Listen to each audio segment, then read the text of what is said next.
నాకు క్యాప్సికమ్ అంటే చాలా ఇష్టం. ముద్దు ముద్దుగా బాగుంటాయి. తెచ్చాను నిన్న మార్కెట్లో నుంచి, బాగా కడిగాను. ఇప్పుడు క్యాప్సికమ్ వల్ల ప్రయోజనం చాలా ఉన్నాయి, అది కూడా తెలుపుతాను. ముఖ్యంగా మోకాళ్ళ నొప్పులు ఉన్న వాళ్ళు తింటే చాలా మంచిది. ఆ తర్వాత ఇలా కట్ చేసి పెట్టుకున్నా, ఇంకా కట్ చేయాలి. ఇలా చిన్న చిన్న ముక్కలు చేశాను, వాటిని ఒక చిన్న బౌలులో వేసి పెట్టుకుంటున్నా.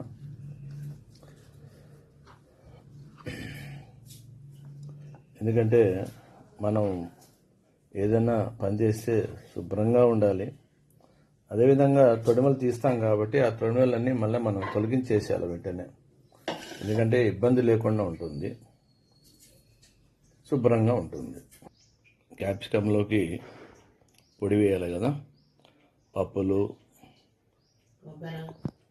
కొబ్బరి, వెల్లుల్లి, ఉప్పు తగినంత. అయితే మేము గల్లుప్పుకు బదులు సైంధవ లవణం వేస్తాము. ఎందుకంటే ఒక వయసు వచ్చినాక జాగ్రత్తలు తీసుకోవాలి. మామూలు గల్లుప్పు వాడితే కొద్ది బీపీ పెరిగే అవకాశం ఉంటుంది ఒక వయసు వచ్చాక. కాబట్టి సైంధవ లవణం ఆయుర్వేదం షాపులో దొరుకుతుంది, అవి తీసుకొస్తున్నాను, రెగ్యులర్గా వాడుతున్నాం ఇంట్లో. బీపీ కూడా కంట్రోల్ ఉంది ఇంట్లో వాళ్ళ పెద్దవాళ్ళకి అందరికీ. ఇలా మిక్సీ పట్టుకోవాలి.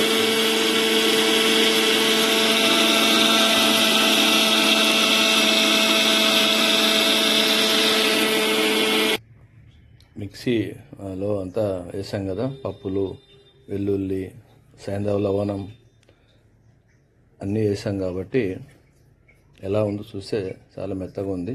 ఎందుకంటే క్యాప్సికంలో కలుపుకోవడానికి తినడానికి చాలా బాగుంటుంది. క్యాప్సికమ్ తాలింపు అయిపోయింది. పెన్నంలో క్యాప్సికమ్ వేసి, తర్వాత వేసి మనం మిక్సీ చేసుకున్న పొడిని కలిపేసి అంత తయారైన తర్వాత ఇలా వచ్చింది. ఇంకా తింటే మామూలుగా ఉండదు, తిన్నోని తెలుస్తుంది. అంత టేస్టీగా ఉంటుంది, రుచికరంగా ఉంటుంది, ఆరోగ్యకరంగా ఉంటుంది. వారంలో కనీసం 2 సార్లైనా తింటే మోకాళ్ళ నొప్పులు ఉన్న వాళ్ళకి చాలా మంచిది, ఆరోగ్యవంతమైంది. మీరు కూడా ప్రయత్నం చేయండి.